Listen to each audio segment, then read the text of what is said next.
Reka twongere tubasuhuze tubifurize ibihe byiza tubifurize igitondo cyiza igitondo cyuje umugisha kuri mwebwe mutega amatwi ndetse mugakurikirana amakuru n'ibiganiro tugenda tubagezaho. Reka tubane namwe rero nk'ibisanzwe muri iki gitondo cya tariki ya 19 z'ukwezi kwa mbere umwaka 2026. Inshuti bavandimwe, tubane namwe muri byinshi bikomeje kugenda bitangazwa birimo n'amakuru abakomeje kugenda avugwa ni mu burasirazuba bw'igihugu cya Repubulika ya Demokarasi ya Kongo no mujyi wa Uvira ni ibice bitandukanye bya Kivu y'Amajyepfo, yaba muri Makobora, yaba mu bice bya Fizi, Mikarati, Mikenke ndetse no mu misozi miremire y'Iminembwe. Aho hose niho ibintu bikomeje kugenda bihindukirira. Bidatinze rero reka turebe ngo mu mujyi wa Uvira bimeze bite nyuma yuko inyeshyamba za M23 mu by'ukuri zimaze kugenda zihavanwa mu buryo budasanzwe. Nyamuneka amakuru aravuga yuko rero izi nyeshyamba za M23 zaba zigiye gushyirwa ku iherezo. Izi nyeshyamba za M23 ibyazo byaba byamaze kugenda birangira. Gatanu mu by'ukuri biravugwa yuko rero ukurikije uburyo FARDC yamaze kugenda ikora akaga gakomeye cyane cyangwa se itegura contre attaque zidasanzwe ubizisaha, biravugwa yuko rero kuba izi nyeshyamba za M23 zamaze kwikura muri uriya mujyi wa Uvira birimo biratanga avantage ikomeye cyane yuko isaha n'isaha mwakumva n'ibindi bice bigiye bitandukanye bya M23 bigiye kugenda byigarurirwa n'igisirikare cya leta. Leta y'Kinshasa rero bakimara kumenya mu by'ukuri yuko M23 yavuye muri uriya mujyi wa Uvira, bahise bategura ibindi bitero bikomeye cyane bigomba kwirukana izi nyeshyamba muri teritwari ya Masisi, by'umwihariko kubakura muri Kivu y'Amajyepfo, by'umwihariko ku kibuga cy'indege cya Kavumu muri teritwari ya Karehe. Ahangaha rero naho hakomeje kugenda haterwa inkeke bikomeye cyane, aho bivuga yuko rwose ibitero by'indege za Sukhoi 25 ndetse n'ibindi bikorwa n'indege za drone CH4 ari byo bigiye kwifashishwamo kugira ngo ibirindiro byose by'inyeshyamba za M23 bisenywe. Nubwo bwose ibyo birimo birategurwa, ariko nyamuneka byatangiye kuko ku munsi w'ejo hari amakuru avuga yuko mu bice bya Makobora izi nyeshyamba za M23 zatakaje abasirikare benshi mu buryo bugaragara, aho nanone ibi bitero byose bagabweho mu buryo budasanzwe byasize bibashegeshe mu buryo budasanzwe, kubera yuko hari amakuru avuga yuko hari abasirikare babonywe, by'umwihariko abaturage batwara mayiti z'abasirikare, aho bivuga yuko nyamuneka ari ibitero bya drone zabarashe mu buryo budasanzwe. Ariko nanone mu bice bya Minembwe mu misozi miremire biravuga yuko nanone twirwaneho ikomeje kugenda ihura n'urufaya rukomeye cyane rw'ibisasu biterwa n'ingabo za leta ya Kongo. Turaza gukubitira rero mu bice bitandukanye by'iki gihugu cya Repubulika ya Demokarasi ya Kongo nkuko twamaze kugenda tubibemerera, tubabwire uburyo bizindutse muri iki gitondo. Amakuru rero bidatinze tutizimbye mu magambo, turahita tuyatangira mu gace ka Poezero, aho ibintu bikomeje kugenda bibera. Ni mu gace ka Poezero muri teritwari ya Fizi habaye imirwano ikomeye cyane yahuje ingabo za FARDC n'abarwanyi ba M23. Iyo mirwano kandi biravuga yuko yarangiye ingabo za FARDC zitsindiye intsinzi ikomeye cyane hariya muri kara gace ka Poezero. Abasirikare bakuru ba officers b'igisirikare cya M23 ndetse n'abarwanyi 25 bandi bakiri batoya barimo barasiwe hariya muri kara gace ka Poezero, aho rwose bivugwa yuko 25 mu ngabo za M23 bahasize ubuzima mu buryo budasanzwe nyuma yo kugerageza kugaba ibitero ku birindiro bya FARDC. Iyi nsinzi kandi bigaragaza ko FARDC ikomeje kugenzura ndetse no kurinda ubutaka bw'igihugu. Imbaraga z'abashaka kubuhungabanya umutekano zigenda zibahagarika mu by'ukuri, nk'uko bigaragara kandi abaturage bagenda bagarukirwa icyizere n'umutekano muri aka gace ka Poezero. FARDC rero biravuga yuko iri kongera gushimangira ko izakora ibishoboka byose ikarwanya imitwe yitwaje intwaro, by'umwihariko ikaba ari imitwe FARDC idatinya kuvuga yuko ari imitwe y'abanyamahanga. Mu by'ukuri ni nayo mpamvu ngira ngo mwabibonye ubwo inyeshyamba za M23 zafataga icyemezo cyo kuva muri uriya mujyi wa Uvira basaba yuko MONUSCO ngariyo iza kuza kurinda abaturage. Nyamuneka uyu mujyi direct wese winjirwamo n'abazarendo na FARDC ndetse na FDNB ingabo z'u Burundi. Ariko urebye uburyo abaturage baserebuye n'uburyo abaturage bishimye, mu by'ukuri bigaragara yuko basaga naho bari babangamiwe n'ibikorwa by'izi nyeshyamba za M23. Nanone kandi inshuti bavandimwe, uko twamaze kugenda tubibabwira, Amakuru aravuga yuko nyuma yuko umujyi wa Uvira Wazalendo nyuma yuko umujyi wa Uvira uvuwemo n'inyeshyamba za M23, nyuma yuko kandi Wazalendo n'ingabo za FARDC binjiye muri uriya mujyi wa Uvira ku ntsinzi ikomeye cyane.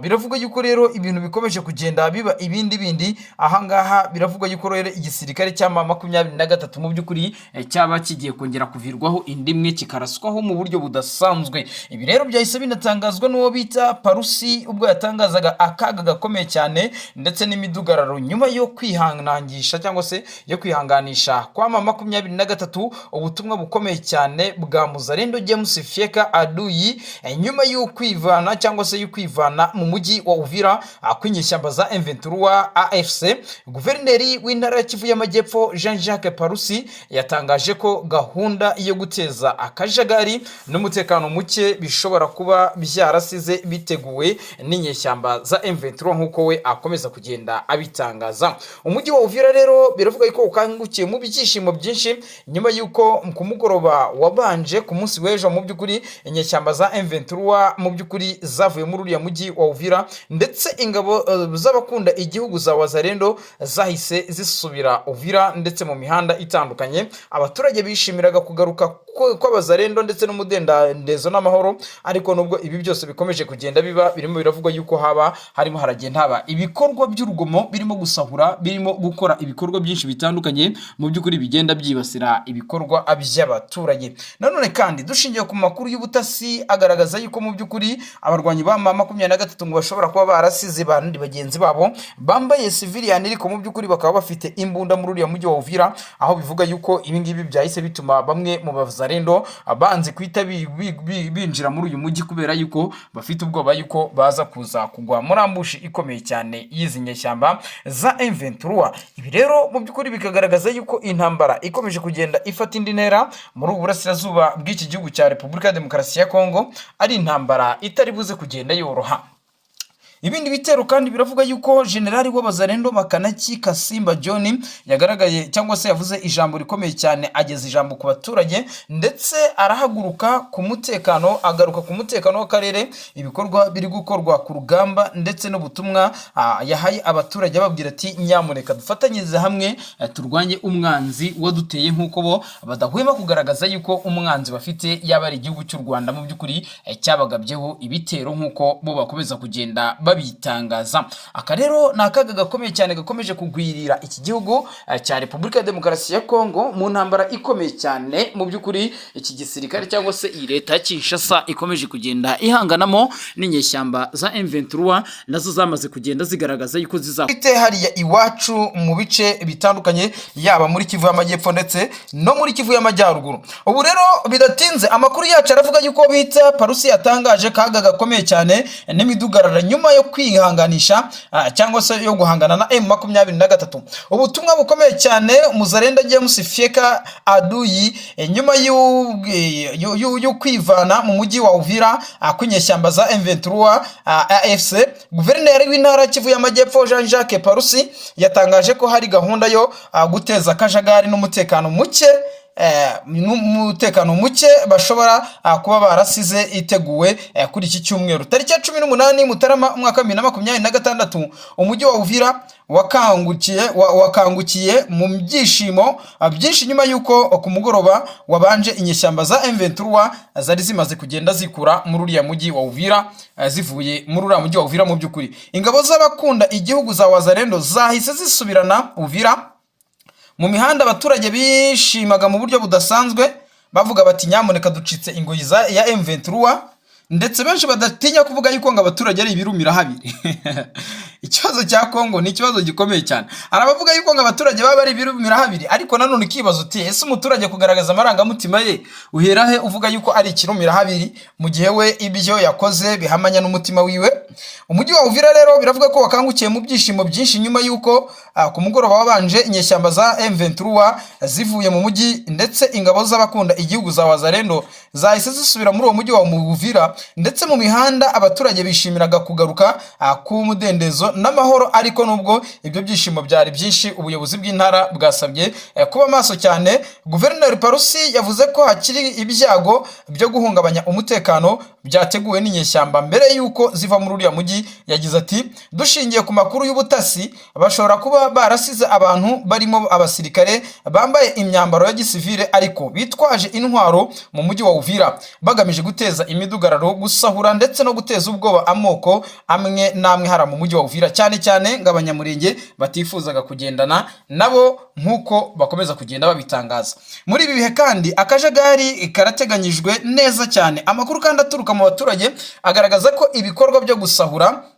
byatangiye ku munsi w'ejo ku wa gatandatu bikozwe n'inyeshyamba ngo byakomeje no kuri uyu munsi nk'uko bakomeza kugenda babigaragaza. Hari hamaze gutangazwa kwangizwa ndetse no gusahurwa kw'imitungo ya leta n'iy'abaturage mu bice bitandukanye by'umujyi. Ayo makuru kandi avuga ko ibyo bikorwa n'abantu bashinzwe cyangwa se basizwe aho M23 bagamije guteza umutekano muke ndetse no kwangiza isura y'umujyi aho hariya nk'uko bigaragara. Uyu Guverineri Parusi rero kandi yemeje ko inyeshyamba zitarajya kure zagize ngo zimaze kwisuganya hafi ya Uvira mu misozi ikikije umujyi, cyane cyane mu gace ka Kagongo ndetse n'agace ka Katongo na Makobora ya mbere na Makobora ya kabiri, aho zishobora kuba zifite ngo umugambi wo gukomeza gutunganya imbunda umujyi ndetse bakaba bawugarukamo isaha yari yose. Abaturage kandi biravuga yuko batandukanye nabo mu by'ukuri bakishima cyane kubera yuko ngo bari bamaze iminsi batagifite uruvugiro kubera yuko ngizi nyeshyamba za M23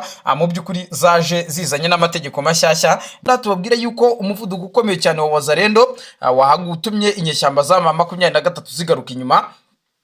Biravugwa yuko rero mu gace ka Mushesa nk'uko Muresa nk'uko bigaragara mu gace ka Kabare amasasu biravugwa yuko akomeje kugenda yumvikana mu buryo bukomeye cyane mu gace ka Shabunda kari mu mutima w'intara ya Sud Kivu cyangwa se muri Kivu y'Amajyepfo muri Repubulika Demokarasi ya Kongo.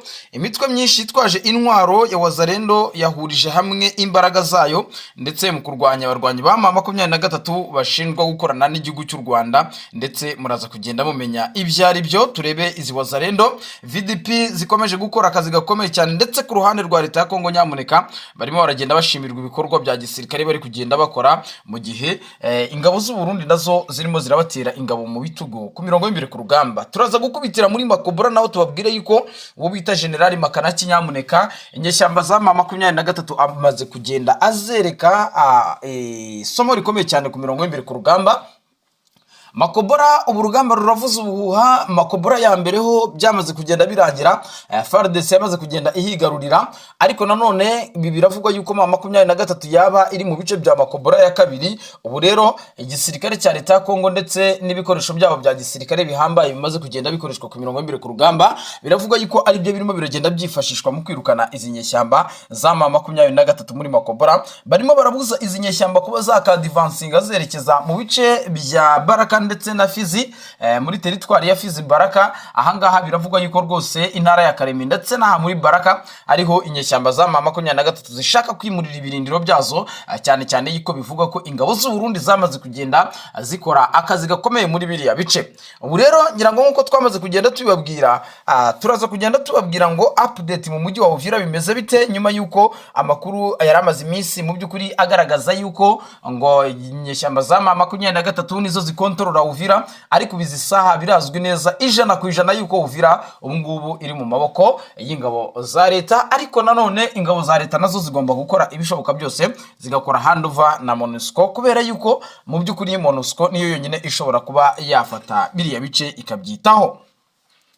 Muri Sud Kivu nanone tukiri aho ngaho turaza kugaruka ku mabrigade abiri cyangwa se battalion zivugwa yuko ngare ari battalion z'u Rwanda zamaze kwambuka umupaka, aho impuguke za Loni zo zamaze kugenda zigaragaza raporo igaragaza yuko ngo umunsi ku munsi ingabo z'u Rwanda zaba zamuka zijya ku butaka bw'igihugu cya Kongo. ariko u Rwanda rwo mu bihe bitandukanye rwakomeje kugenda mu by'ukuri ruhakana yuko rwaba rufite ingabo hara ku butaka bw'igihugu cya Kongo. Turaza kugenda tureba nanone uburyo bihagaze. Tuza gukubitira mu matora yo mu gihugu cya Uganda. Ni amatora abaye ku munsi w'ejo, ariko akaba yaratangiye mu by'ukuri benshi bagaragaza yuko ngo hagiye habamo uburyo bw'uburiganya bw'amajwi, nyuma yuko bimwe mu bikoresho by'ikoranabuhanga byari byamaze kugenda bidakoreshwa, birimo imashini zagombaga kwifashishwa ku masite y'itora. Ibi byatewe n'ihagarikwa rya internet ryari ryabanjirije umunsi w'amatora, by'umwihariko bikozwe n'urwego rushinzwe media cyangwa se rushinzwe itangazamakuru hara ku butaka bw'igihugu cya Uganda, kugira ngo mu by'ukuri isi yose itagaragarizwa yuko mu gihe imyigaragambyo yabibaye isi itazamenya ngo hariye ku butaka bwa Uganda harimo haraba ibiki. Ubu rero byamaze kugenda bimenyekana yuko resultat z'amatora zamaze kugenda zimenyekana, aho bivuga yuko Yoweri Kaguta Museveni w'iki gihugu cya Uganda ayoboye n'amajwi 61, umukurikira ni Robert Kyagulanyi Sentamu w'amajwi 32. Biravuga yuko kandi n'abandi bakandida perezida nabo amajwi yabo yamaze kugenda atangazwa, ariko nanone bikagaragaza yuko mu by'ukuri abaturage ndetse n'urubyiruko rw'iki gihugu cya Uganda isaha n'isaha bashobora kuza kwirara mu mihanda kubwo kutanyurwa n'ibyemezo byavuye mu matora, nyuma yuko nanone hari amajwi agikomeje kugenda abarurwa mu bice bitandukanye, by'umwihariko muri masaha buri munsi barimo baragenda berekana mu by'ukuri ibyaba byavuye mu matora. Naho ngaho turaza kugenda tubabwira uburyo bihagaze. Nshuti bavandimwe, ngira ngo nkuko twamaze kugenda tubibemera, mudukorere subscribe, mudukandire like, mudukandire share, mu by'ukuri ibiganiro byacu bikomeze kugenda bibana namwe aho muherereye. Twatangiranye amakuru yacu tubabwira yuko ibikorwa bya gisirikare bya FARDC bikomeje kugamburuza bikomeye cyane izi nyeshyamba za M23 mu bice bitandukanye. Ubu amakuru aravuga yuko nyamuneka ibintu bitoroshye kandi bitoroshye habe na gatoya, aho izi nyeshyamba za M23 ziri kuraswaho mu buryo bukomeye cyane, yaba muri Makobora, yaba muri teritwari ya Masisi. Aho hose harimo haragenda habera imirwano ikomeye cyane, aho drone z'igisirikare cya FARDC zikomeje kwararika bikomeye cyane inyeshyamba za M23 mu bice bya teritwari ya Rucuru, Masisi ndetse n'ahantu muri Uvira. Ibi rero bikaba bikomeje kugenda bifata indi ntera nyuma yuko President Antoine Felix Tshisekedi Tshilombo agaragarije isi yose yuko atiteguye kuba yadohoka ndetse yiteguye gukora ibikorwa bya gisirikare byose kugira ngo akomeze ahangane n'uwo